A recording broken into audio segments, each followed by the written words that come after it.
안녕하십니까. 송국근의 혼술이 3월 1일 3일절에 보내드리는 특보입니다. 안규백 민주당 전략공천위원장이 민주당 안에 여전사 3인방이 있다 이렇게 이야기를 했었죠. 그때 이 추미애, 전현희, 이현주 이렇게 이야기를 했었는데, 전현희 전 국민권익위원장은 서울 중성동갑의 전략공천이 됐습니다. 그래서 그 지역에서 지금 논란이 되고 있는 임종석을 밀어내고 국민의힘 공천이 확정된 윤희숙과 매치가 벌어지게 됐죠. 전현희 대 윤희숙, 윤희숙 대 전현희. 이 중성동갑의 매치도 상당히 관전 포인트인데, 오늘 나머지 두 명, 안규백이 이야기했던 자칭 여전사 3인방 추미애와 이현주도 공천 방향이 결정이 됐습니다. 추미애는 전략공천을 받았습니다. 이현주는 경선을 거쳐야 되도록 했습니다. 이현주가 또 반발하지 않을까 싶은데, 그때 이재명이 전화를 해서 다시 이현주가 복당을 했죠. 복당을 했는데 본인은 뭐 배치 한번 더 달려고 가서 좀 좋은 것에 줄 알았는데 경선을 지금 시키는 상황이 됐습니다. 그래서 이현주의 반발도 어느 정도 예상이 되는 상황인데, 일단 추미애가 전략 공천이 됐습니다. 공천이 확정된 거죠. 그럼 추미애의 상대가 누구냐? 그 지역구는 어디냐? 자, 일단 경기 하남갑입니다. 뜻밖이죠. 경기 하남갑.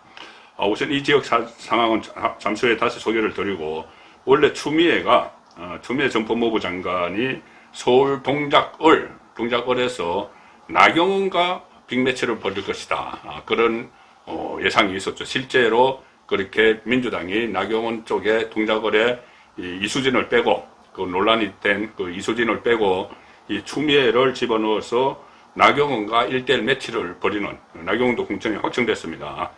그 상황을 놓고 조사를 했는데 추미애가 도저히 나경원을 쫓아가지 못한다. 그런 결론에 도달을 한 것 같습니다.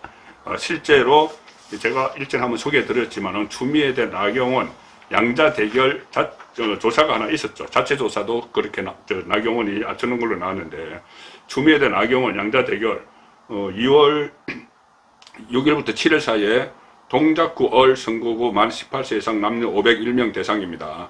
그때 펜앤드마이크가 조사를 한 것이죠. 여론조사 공정 그리고 리서치에서 조사를 했는데, 추미애 나경원 동작을에서, 지금 동작을은 아니고 이제 그 하남갑으로 갔습니다. 만약에 동작을에 추미애가 나경원과 대결을 한다면은 37.7, 추미애가 37.7, 나경원이 47.6, 그래서 거의 10% 포인트가 뒤지는 걸로. 자, 이 상황이면은 쫓아가기 어렵다. 민주당이 그렇게 파악을 해서, 원래 추미애는 친문입니다. 지금 친문을 다 축출하고 있는데, 이재명이 문재인 정부에서 그 법무부 장관을 지냈으니 원래 친문이죠. 그런데 지금 추미애는 친명으로 전향을 했습니다.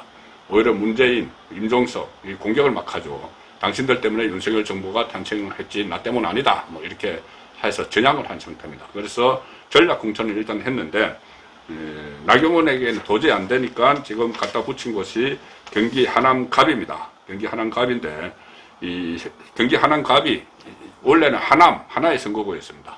그런데 어제 선거구 획정이 있었죠. 거기서 갑을로 나눠졌습니다. 그래서 갑에 추미애를 공천을 했는데, 민주당이 여기에, 그러니까 갑을로 나눠지기 전에 하남의 국회의원은 현역은 민주당이었습니다. 민주당의 최종윤인데, 최종윤이 나눠지기 전에 아예 불출마 선언을 했기 때문에 여기는 전략지역구로 됐습니다. 그래서 하남갑이든 어디든 다 전략지역구로 선정이 됐는데, 이 하남이 그때 민주당 국회의원이 2020년에 됐고, 지난번 대선 때도 이재명 후보가 48.7, 이 하남 지역에서 윤석열 후보가 48.25 해서 이재명이 몇 군데 앞선 데 중에서 하나가 여기입니다. 그래서 여기 일단 민주당 세가 강하다 이렇게 됐는데 전략공천을 됐죠. 자, 그러면은 이 하남갑에서 추미애의 맞상대, 국민의힘 맞상대는 누구냐? 아직 확정은 안 됐습니다. 왜냐하면 이게 분구가 되니까는 아직 확정은 안 했고, 하남 전체를 가지고 그때 그 심사를 했습니다. 면접 심사를 했는데, 그때 무려 11명이 이 심사를 받았죠. 왜 그러냐면은 이제 분구가 될 거니까. 그런데 갑을 아직 나누진 않았는데, 주로 갑 쪽에 나가겠다고 한 사람이 6명, 쪽에 나가겠다고 한 사람이 5명인데 이 갑 쪽에 하남갑의 위례 신도시가 포함이 되어 있습니다. 그래서 이 신도시에 유입된 중산층이 있을 것이다. 그래서 국민의힘에서도 해볼만 하다 이 이야기인데 6명, 그러니까 하남갑에 하겠다고 한 6명 중에서 가장 눈에 띄는 인물이 한 사람이 있습니다. 국민의힘에서. 그러니까 추비의 맞상대가 될 수 있는, 물론 경선을 이제 하든지 해야 되겠지만 전략공천을 하든지. 자, 누구냐? 이용 국민의힘 비례대표 의원입니다. 동계 스포츠 그 선수 출신이죠. 이용 기억을 많이 하실 겁니다. 윤석열 대통령의 핵심 측근이다. 그때 수행실장을 했죠. 대선 때 수행을 했었고 국회 안에서 여러 가지 논란이 있을 때마다 그러니까 친윤 뭐 이런 논란이 있을 때마다 그 당대표 경선 때도 그랬고 항상 윤심을 대신 전파를 하는 그 국회의원 이용 의원입니다. 이용 의원이 비례대표인데 현재 여기에 하남갑에 출마하기를 희망하는 6명 안에 이용이 들어가 있습니다. 물론 다른 경쟁자들도 있지만 만약에 이용이 이 공천을 받게 된다면 공천이 좀 유력하겠죠. 이 현재 상황에서는 친윤의 핵심 그룹이고 또 핵심이고 이 현역 비례대표 위원이고 하기 때문에 만약에 이용이 공천을 받게 된다면 추미애와 이용, 추미애는 윤석열 정부를 계속 강하게 비판을 하고 있죠. 그 전에 법무부 장관 할 때 윤석열 검찰총장과 거의 전쟁을 치렀습니다. 그러면 이제 윤석열의 핵심 측근 이용 비례대표 이용과 한판 대결을 펼쳐야 되는 그런 상황이 됐죠. 여기도 상당히 눈여겨봐야 될 또 빅매치 지역이 하나가 여기도 생겼습니다. 또 한 명 관심 끄는 인물이 뭐 오늘 여러 명을 발표했는데 그 중에서 관심 끄는 인물이 바로 이현주 그 논란이 많은 이현주는 전략공천을 받지 못하고 이현주는 나갔다 들어와서 당 내에서도 비판이 많죠. 경기 용인정에 경선을 붙였습니다. 근데 경선 상대 중에서 막강한 사람이 있습니다. 뭐냐 하면은 여기 3사람인데 이현주와 박성민 전 최고위원, 방송에 자주 출연을 했었죠. 젊은 여성 전 최고위원인데 문재인 정부에서 청년 비서관을 지냈습니다. 그러니까 친문으로 볼 수가 있겠죠. 자, 그래서 여기보다는 또 한 사람이 있습니다. 뭐냐면 이현욱 전 경기주택도시공사 사장 이현욱.